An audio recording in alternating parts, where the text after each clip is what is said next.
الصلاة والسلام عليك يا رسول الله الصلاة والسلام عليك يا حبيب الله الصلاة والسلام عليك يا شفيع المذنبين الصلاة والسلام عليك يا رحمة للعالمين أعوذ بالله من الشيطان الرجيم بسم الله الرحمن الرحيم حسين مني أنا من حسين হুসাইনু মিন্নি আনা মিন হুসাইন। আমি হুসাইনু মিন্নি, হুসাইন আমার থেকে, আনা মিন হুসাইন, আমি হুসাইন থেকে।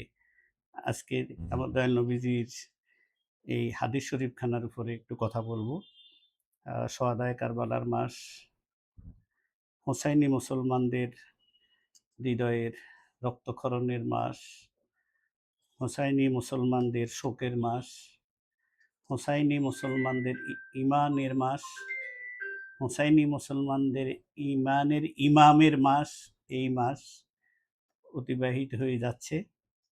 আবার ১ বছর পরে আল্লাহ হায়াত দিলে, বেঁচে থাকলে, জমিনের উপর থাকলে এই বিষয়ে কথা বলা যাবে। আমার দীর্ঘ একটা অনুপস্থিতির কারণে মাঝখানে বেশ কিছুদিন থেকে আপনাদের সামনে হাজির হতে পারি নাই। তো আজকে আমি এই হাদিস শরীফের খানার উপরে আপনাদের সামনে ইনশাআল্লাহ আল্লাহ পাক যদি আমাকে তৌফিক দেয় একটু আলোচনা করব, সংক্ষিপ্ত আলোচনা করার চেষ্টা করব। প্রথম কথা হচ্ছে যে আল্লাহ রাব্বুল আলামিন এখানে যে বাতিলদের একটা কথা আছে, তারা যেটাকে নিয়ে আনে যে মুহাম্মদুর রাসূলুল্লাহ আমাদের আকা, আমাদের দয়াল নবী, মানে প্রাণের নবী, মায়ের নবী, হুজুর যদি কারো উপকার অপকার করার ক্ষমতা রাখেন, তাহলে হাসরের কারবালার জমিনে যখন ইমাম হুসাইনকে শহীদ করা হয়, যখন হুজুরের বংশধরদেরকে, আওলাদদেরকে, আওলাদের রসুলদেরকে যখন সেদিন কারবালার জমিনে নির্মমভাবে শহীদ করা হয়, সেদিন হুজুর যদি তো বাঁচাইতে পারলেন না, তার মানে হুজুরের কোনো উপকার অপকার করার ক্ষমতা দয়াল নবীজির নাই। এইরকম অপবাদ আমার দয়াল নবী সম্বন্ধে দেয়। তো সেই কথার প্রসঙ্গে আমরা বলতে পারি, তাহলে তো আল্লাহরও ক্ষমতা নাই। কারণ আল্লাহ কি আমার দয়াল নবীর নাতিকে, যেই হোসাইনের নাম, যে হাসান রাদিয়াল্লাহু তাআলা আনহুর নাম, হাসনাইন করিমাইনের নাম স্বয়ং আল্লাহ রাব্বুল আলামিন নিজে রেখেছেন। ওনাদের শুরুতে কিন্তু নাম হাসান আর হোসাইন রাদিয়াল্লাহু তাআলা আনহু ছিলেন না। ওনাদের নাম ছিলেন, একজনের নাম ছিলেন হামজা, একজনের নাম ছিলেন ওনার চাচাতো ভাই, আ ওনার নাম হচ্ছে, নামটা আমি ভুলে গেছি। উনার নামটা হচ্ছিল, উনার নামটা যে ২ জনের ২ টা নাম ছিল। উনাদের হাসান এবং হোসাইন নাম ছিল না। এবং রুহে জমিনে এই নাম মানব জাতির কারো নাম, উনাদের পূর্বে কারো নাম হাসান এবং হোসাইন ছিলেন না। স্বয়ং আল্লাহ রাব্বুল আলামিন জিবরিলকে পাঠিয়ে দিয়ে উনাদের ২ জনের নাম এখানে হাসান এবং হোসাইন রাখছেন। তাইলে যে হাসান এবং হোসাইন রাদিয়াল্লাহু তাআলা আনহুকে আল্লাহ রাব্বুল আলামিন এত মহব্বত করেন যে উনাদের থেকে ইমামত, ইমাম মাহাদি পর্যন্ত ওনাদেরকে ইমাম বানিয়ে দিয়েছেন উম্মতের জন্য, মুসলিম জাতির জন্য, সমগ্র মানব জাতির জন্য ইমাম বানিয়ে দিয়েছেন যাদেরকে, যাদের ইমামত গ্রহণ না করলে যত বড় মুফতি হও, মুহাদ্দিস হও, মুফাসসির হও, তোমার মুক্তির কোনো পথ নাই। কারণ তোমার ইমামতে ঠিক নাই। তোমাকে যেই এক দলে থাকার কথা বলছে আল্লাহ রসুল, তুমি সেই দলের ভিতরেই নাই। তাইলে যত দলে বিভক্ত হও না কেন, ওই ৭২ কাতারের ভিতরে থাকতে হবে। তো সেই ইমাম হুসাইন রাদিয়াল্লাহু তাআলা আনহু, ইমাম আলী আসগর রাদিয়াল্লাহু তাআলা আনহু সহ জয়নাব রাদিয়াল্লাহু তাআলা আনহুর ২ ছেলে, যে ইমাম কাসেম, ইমাম হাসান রাদিয়াল্লাহু তাআলা আনহুর ছেলে ইমাম কাসেম রাদিয়াল্লাহু তাআলা আনহু, নবী পরিবারের ৭২ জন এবং ওনাদের অনুসারীরা সেদিন কারবালার জমিনে নিজের জীবন দিয়েছেন, শাহাদাতের পেয়ালা পান করেছেন।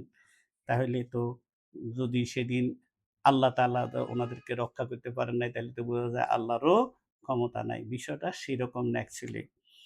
বিষয়টা হচ্ছে আমার দয়াল নবীকে, এটা আল্লাহর শান। আমার দয়াল নবীকে আল্লাহ রাব্বুল আলামিন সমস্ত নবীদের সর্দার করেছেন। উনি হচ্ছেন সমস্ত আম্বিয়াদের সর্দার। কখন? সূরা আল ইমরানের ৮১-৮২ নম্বর আয়াতে যদি আপনারা পড়েন, বিসমিল্লাহির রহমানির রহিম, ওয়া ইযা আখাযাল্লাহু মিসাকান নাবিয়্যিনা লামা আতাইতুকুম মিন কিতাবিন ওয়া হিকমাতিন সুম্মা জাআকুম রাসূলুম মুসাদ্দিকাল লিমা মাআকুম লাতু'মিনুন্না বিহি ওয়া লা তানসুরুন্না ক্বালু আকরারনা ক্বালা ফাশহাদু আনা মাআকুম মিনাশ শাহিদিন। আমার আল্লাহ রোজে আজলে মেসাক ডেতে শপথের দিনে একটা মিটিং ডাকলেন, সম্মেলন ডাকলেন। সেই সম্মেলনে সমস্ত নবী আলাইহিসসালামদেরকে, সমস্ত নবীদেরকে জিজ্ঞাসা করলেন, এটা রূহের জগতের ঘটনা। সমস্ত নবীদেরকে জিজ্ঞাসা করলেন যে, আমি তোমাদেরকে নবুয়ত দিব, আমি তোমাদেরকে কিতাব দিব।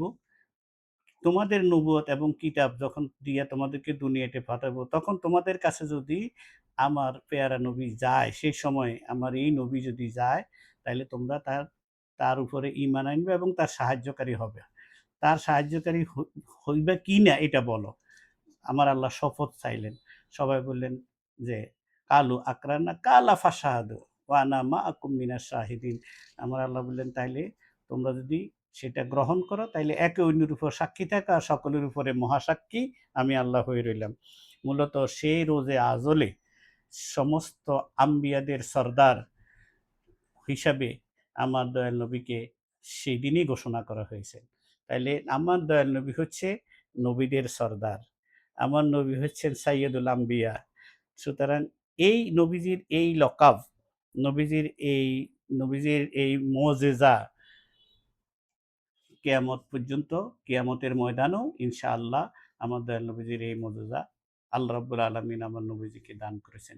তাইলে আমার নবীজি হচ্ছেন সমস্ত আম্বিয়াদের সর্দার এবং সমস্ত দয়াল নবীজি যেদিন শবে মেরাজে গেলেন, সেদিন আমাদের বাইতুল মোকাদ্দাসে আমার নবীজির ইমামতিতে সমস্ত আম্বিয়া আলাইহিসসালাম ২ রাকাত নামাজ আদায় করেছিলেন।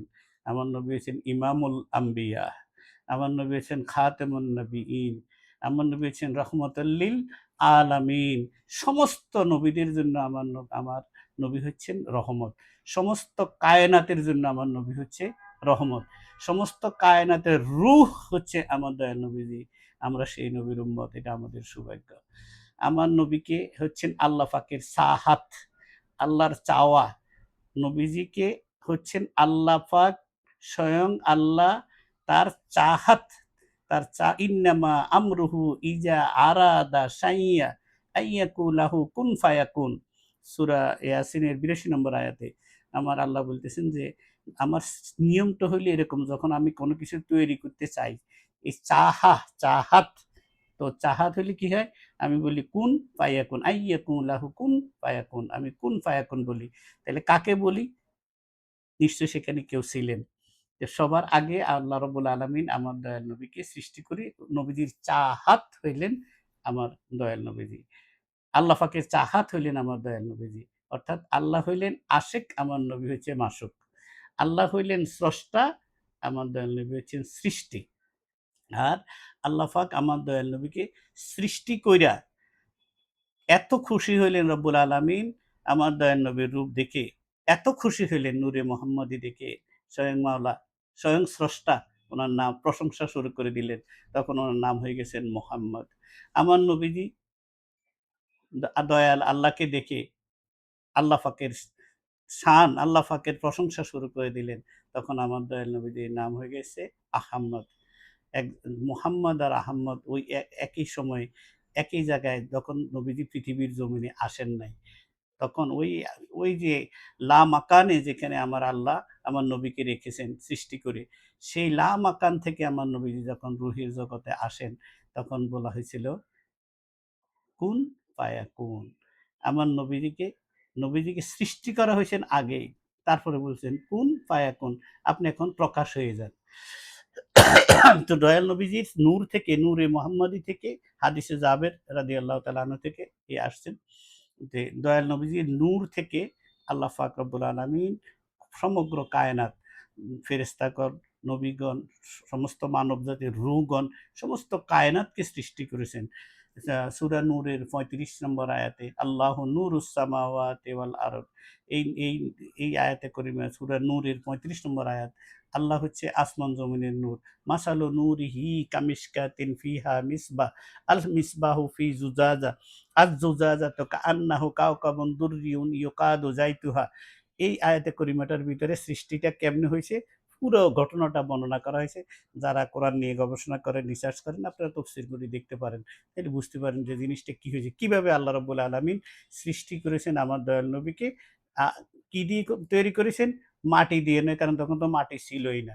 ফকিন্নির ভূতে তো মাসালা দিতেছে নবী বাবা আদম মাটির সন্তান। বাবা আদম হচ্ছে মাটি দিয়ে তৈরি। সুতরাং নবীজি হচ্ছে নবীজি মাটির আ আদম সন্তান, সুতরাং তিনিও মাটির তৈরি।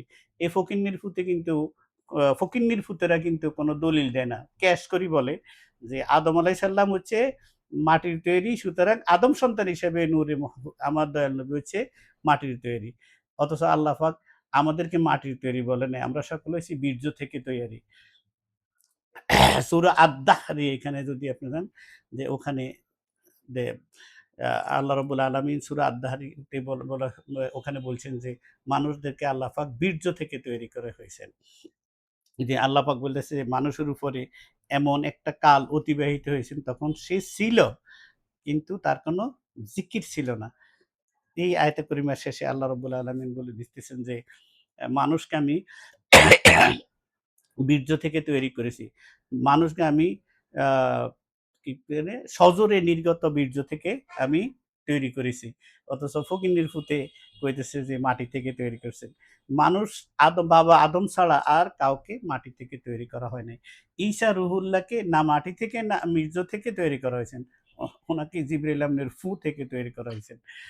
তো আল্লাহ পাক রব্বুল আলামিন এক্সেপশনাল সব জায়গায় রাখি দিছেন।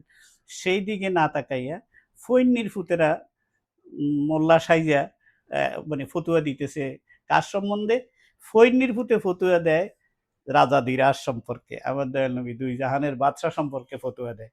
সুতরাং আমার নবী হচ্ছেন আমার বলার কথা হচ্ছে আমার নবীজি হচ্ছেন সাইয়্যিদুল আম্বিয়া, ইমামুল আম্বিয়া। আমার নবী রহমতে আলম, সমস্ত কায়নাতের জন্য রহমত। আমার নবী হচ্ছে মুহাম্মদ, আমার নবী হচ্ছে আহম্মদ। আর কাইল এই দুনিয়ায় শেষ কাইল ময়দানে মাহশরে আমার নবীকে আল্লাহ রাব্বুল আলামিন দিয়ে দিবেন যে মাকামে মাহমুদ। আমার নবী সেখানে উনার নাম হবে মাহমুদ। তাইলে মোহাম্মদ, আহাম্মদ আর মাহমুদ এই হচ্ছে দুনিয়ার শুরু থেকে কাইল ময়দানে মাহশরের সমাপ্তি পর্যন্ত ওই মাহমুদের শান দেখানোর জন্যই মূলত কাইল হাসরের ময়দান অনুষ্ঠিত হবে। আল্লাহ কি জানে না কার কি অপরাধ আছে? তাইলে আবার হাসরের ময়দানের নাটক কেন? একটা নাটক মঞ্চস্থ হবে। সেই নাটকে দয়াল নবীজির শান দেখানোর জন্য শুধু আমার নবী কত বড় শান। সেদিন সমস্ত পয়গম্বর আমার নবীর কাছে গিয়ে হাজির হবেন। যে আপনি সুপারিশ করেন। কারণ বিচারে তো শুরু হইতেছে না। আমার নবীজি যতক্ষণ না মাথা উঠাবেন, আমার নবীজি যখন না বলবেন, যতক্ষণ পর্যন্ত আল্লাহর কাছে সুপারিশ না করবেন, ততক্ষণ পর্যন্ত হাসরের ময়দানে বিচার কার্যই শুরু হবে না। আর যখন বিচার কার্য শুরু হবে, তখন আমার নবীজির শাফায়াতের উজমা, শাফায়াতের কাজ শুরু হবে। আমার নবী যখন বলবেন, "আল্লাহ এই বান্দাগুলা আমার, এডি আমার, এডি আমার, নিয়ে যান।" সুতরাং আ আমার নবী হচ্ছেন শাফিউল মুজনিবিন। আমাদের মতো যারা গুনাহগার আছেন, সেই গুনাহগার উম্মতগুলার শাফিউল মুজনিবিন হচ্ছে শাফায়াতকারী হচ্ছে শাফায়াতে লি আহালিল কাবাইরি মিন উম্মতি। আমার গুনাহগার উম্মতগুলাকে আমি নবী শাফায়াত করে নিয়ে যাবো। আমরা নবীজির শাফায়াতের আশায় থাকবো। আমাদের আর কোনো আমল নাই। আমরা গুনাহগার, অতীব গুনাহগার। শুধু আমার দয়াল নবী যদি আমাদের জন্য সুপারিশ করেন, দয়ার নজরে দেখেন, তাইলে কাইল ময়দানে মাহশরে আমরা বেঁচে যাবো। আমরা পার হয়ে যেতে পারবো। আমার দয়াল নবীজি বলছেন যে এবার আসি দয়াল নবীজি যেহেতু নবীদের আম্বিয়া সর্দার ইমাম হুসাইন রাদিয়াল্লাহু তাআলা আনহুকে বলছেন সাইয়্যিদুশ সোহাদা। আমার নবীজির আওলাদ হচ্ছেন সাইয়্যিদুশ সোহাদা, সমস্ত শহীদের সর্দার হচ্ছেন ইমাম হুসাইন রাদিয়াল্লাহু তাআলা আনহু, যার শির মোবারকে বর্শা লাগিয়ে কারবালার জমিন থেকে ওনার মাথা মোবারকে, ওনার গর্দান মোবারকে লাগিয়ে বল্লম লাগিয়ে কারবালার জমিন থেকে দামেস্কে ইয়াজিদের দরবারে পর্যন্ত নেওয়া হয়েছে। ইয়াজিদ সেদিন তার হাতের ছড়ি দিয়ে ইমাম হুসাইন রাদিয়াল্লাহু তাআলা আনহুর দন্দন মুবারকের ভিতরে আঘাত করতেছেন। সে এক করুণ দৃশ্য। সেই দৃশ্য যদি কোনো মুসলমান কল্পনা করতে করে, সেদিন দু জাহানের বাদশা নবীর আওলাদদের উপরে একমাত্র পুরুষ আওলাদদের ভিতরে ইমাম জয়নাল আবদিন, উনি অসুস্থ মানুষ ছিলেন, তিনি বেঁচে ছিলেন। ইমাম হুসাইন রাদিয়াল্লাহু তাআলা আনহুর বোন ইমাম জয়নব, আরেকজন বেটি ছিলেন ইমাম হুসাইনের, ওনার নাম ছিল ফাতেমা। ওনাদেরকে লন্ড্রি বানানোর জন্য প্রস্তাব হয়ে গেছে এজিদের দরবারে। তো সেই দিনের সেই কাহিনী আরেকবার বলবো ইনশাআল্লাহ, পুরো ঘটনা এজিদের দরবারে কি হয়েছে। এই এই ঘটনা পৃথিবীর জমিনে না কারো সাথে ঘটছে, না কারো সাথে ঘটবে। কিয়ামত পর্যন্ত আর এই ঘটনা ঘটবে না কারো সাথে। এরকম ঘটনা আপনার আমার দয়াল নবী, মায়ার নবী, রহমতের নবী, শাফিউল মুজনিবিন, আমার উম্মতের কান্ডারি নবী। শুধু উম্মতকে ভালোবাসতেন, এটাই তো আমার দয়াল নবীর অপরাধ।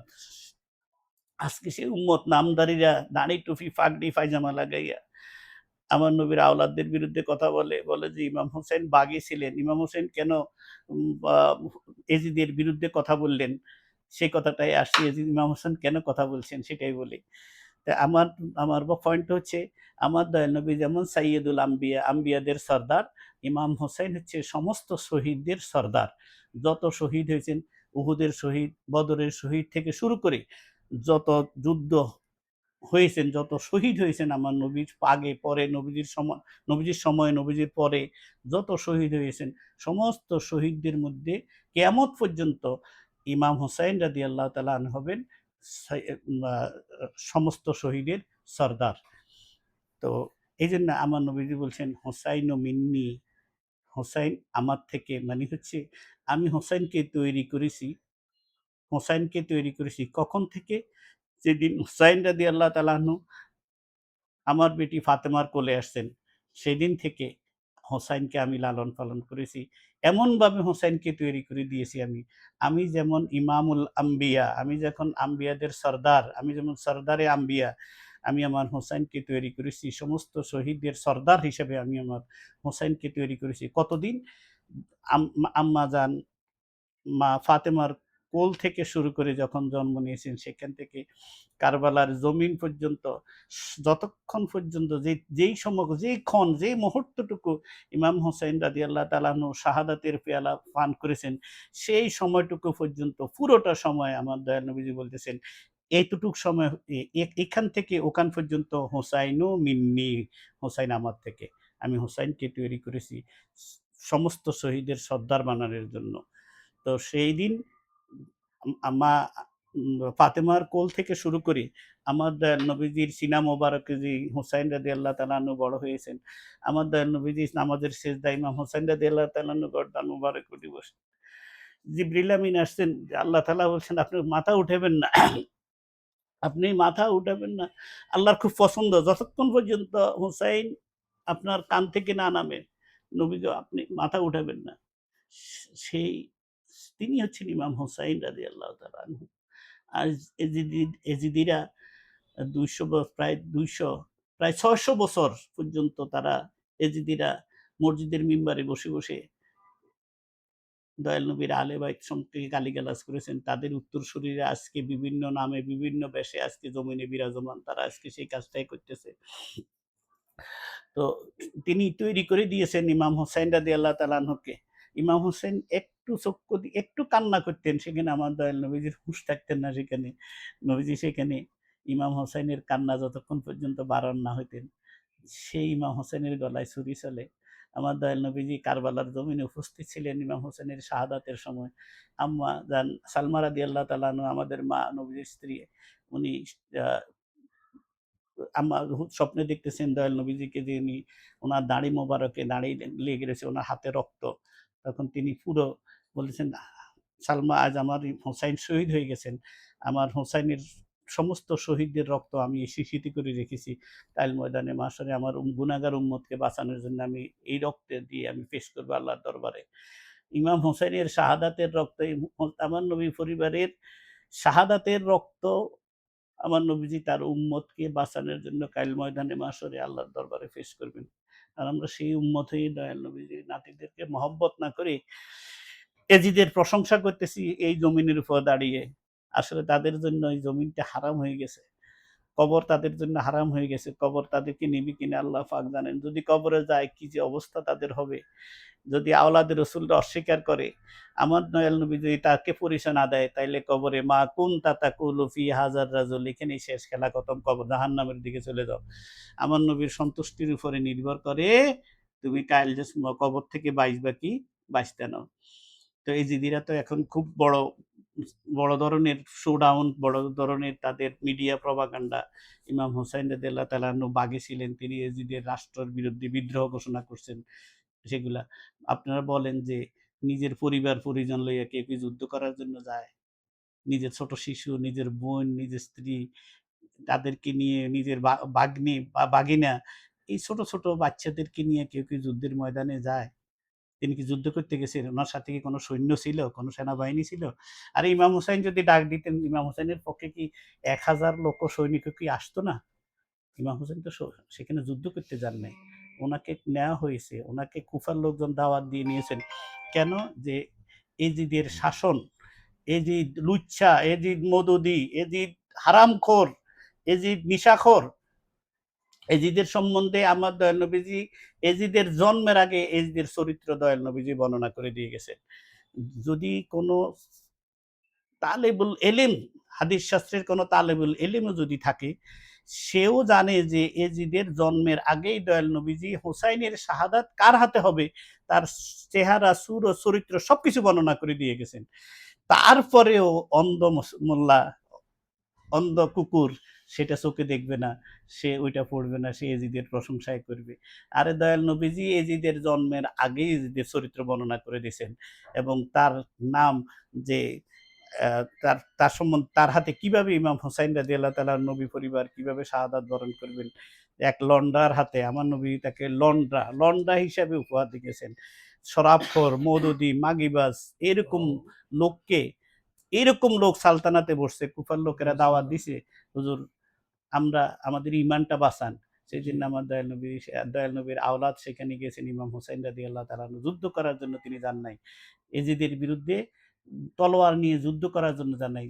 যারা এজিদের অপকর্ম থেকে বাঁচতে চেয়েছেন তাদেরকে তাসাউফের সবক দিয়ে তাদের ঈমানকে বাঁচানোর জন্য দয়াল সেখানে গিয়েছিলেন। এবার আসেন যে তাইলে আমার দয়াল নবীজি যেরকম সাইয়্যিদুল আম্বিয়া, তার নাতিকেও তিনি সাইয়্যিদুশ সোহাদা হিসেবে তৈরি করে দিয়েছেন এবং সেই কারবালার জমিনে তিনি শাহাদাতের পেয়ালা পার করলেন।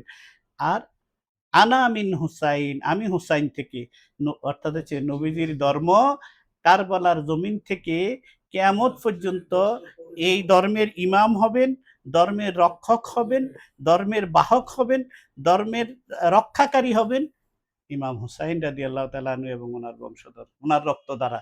এই জন্য দয়াল নবীজির দিন, দয়াল নবীজি যে ইসলামের জন্য নিজের দান মোবারক শহীদ করেছেন, দয়াল নবীজি যেই দিনের জন্য উহুদের ময়দান নিজের দান শহীদ করেছেন, তায়েফের জমিনে আমার দয়াল নবীজির শরীরের রক্তে রঞ্জিত হয়ে গেছে, সেই দিন ইসলাম, সেই দিনকে কেয়ামত পর্যন্ত যার ইমামতিতে যাবেন, যাদের ইমামতিতে যাবেন, যাদের নেতৃত্বে যাবেন, তারাই হচ্ছে ইমাম হোসাইন রাদিয়াল্লাহু তাআলা আনহু।